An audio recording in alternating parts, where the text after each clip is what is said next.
Olá, aluno, olá, aluna. Vamos iniciar então o nosso bate-papo de hoje com o tema Índice de Desenvolvimento Humano, também conhecido como IDH, tá?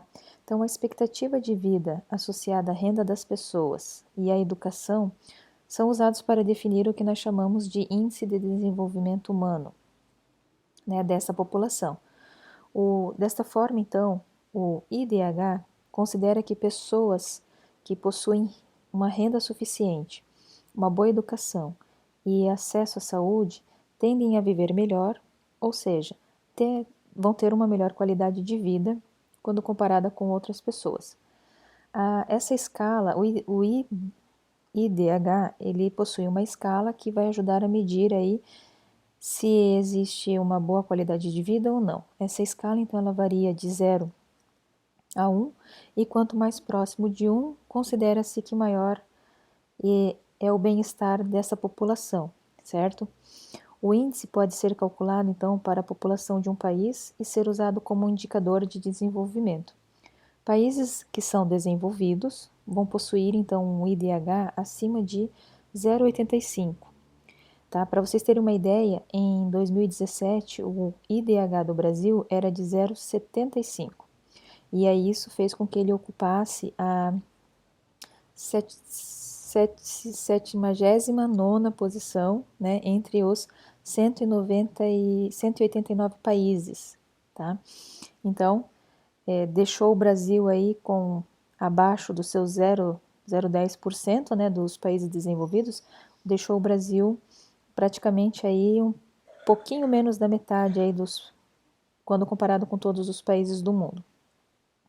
A renda é considerada, então, no cálculo do IDH, a partir do chamado Produto Interno Bruto, tá? Que é o famoso BIP. Esse indicador representa, então, a soma de todos os bens e serviços produzidos em determinada região, e aí nós podemos levar em consideração.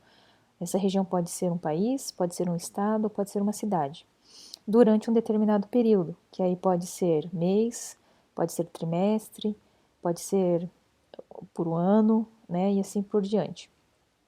Então, a partir do BIP, obtém-se a renda per capita, tá?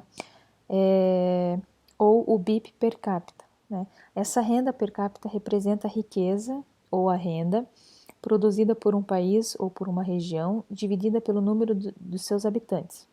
No Brasil, o PIB per capita, ela é uma média e por isso não representa a renda real de um indivíduo, tá?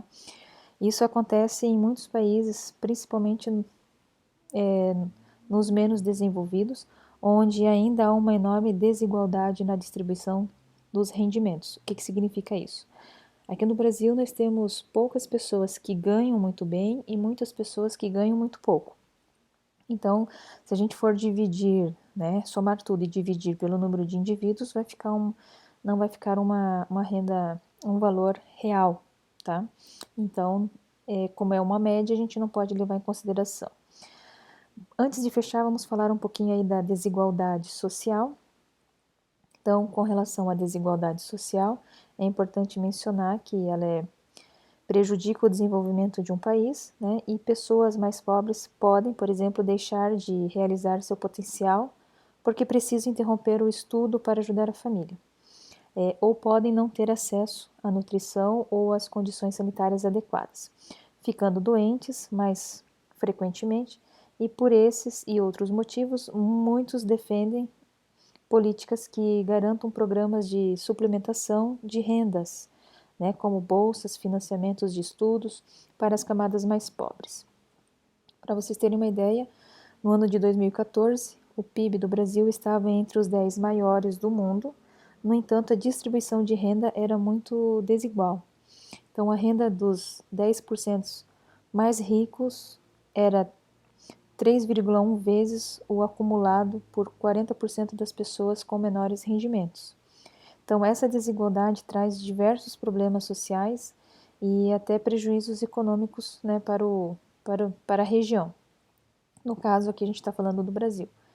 Então, a redução da desigualdade nos países, e entre eles é um dos objetivos de desenvolvimento sustentável, né, da ONU, da Organização das Nações Unidas e juntamente com a erradicação da pobreza, a preservação do planeta e o acesso a direitos básicos como educação, saúde, trabalho, moradia e boas condições de transportes, ok? Fico por aqui e aguardo vocês em uma próxima oportunidade.